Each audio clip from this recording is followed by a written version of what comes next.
The red plate of Marvin van Leeuwen and Ben van den Bogart has never been off the front of the action this year, and round 6 in Césis was no exception.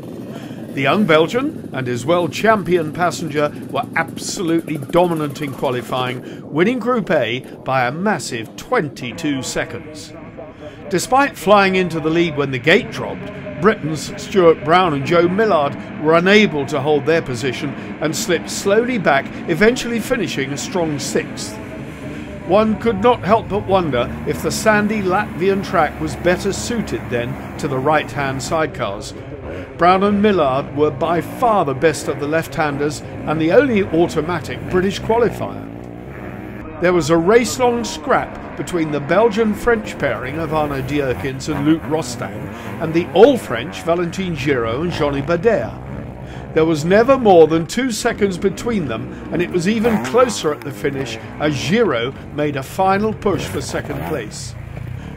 With the track already beginning to dig out, conditions were hard.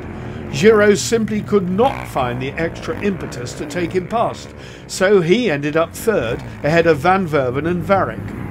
Both these crews had got the better of Brown, but they were never in the hunt for a top 3 place. So Van Leeuwen reigned supreme, although he was 7 seconds slower than his earlier pre-qualifying best time, due obviously to changing track conditions. Group B and Etienne Bax was clearly now fully fit. He and Kasper Stupelis were astonishingly quick and were even more impressive than Van Leeuwen had been. Once they'd relegated whole-shot expert Brett Wilkinson, they carved out a huge lead, taking the race win by over 45 seconds.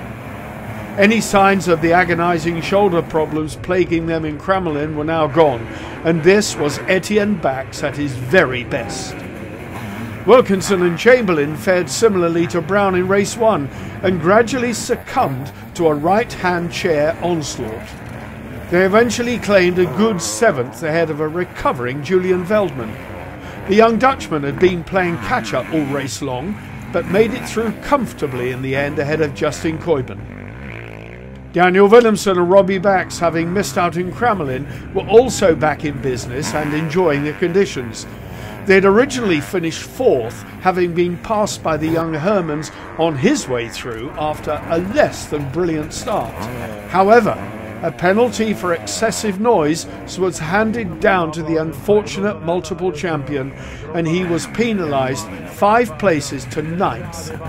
Daniel Willemsen's luck just does not get any better.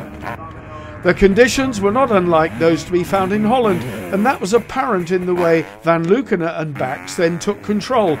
But with Etienne Bax on this form and starting from pole position in tomorrow's 2 Grand Prix races, they are going to be some spectacle and a fight to the finish for the very fittest crews.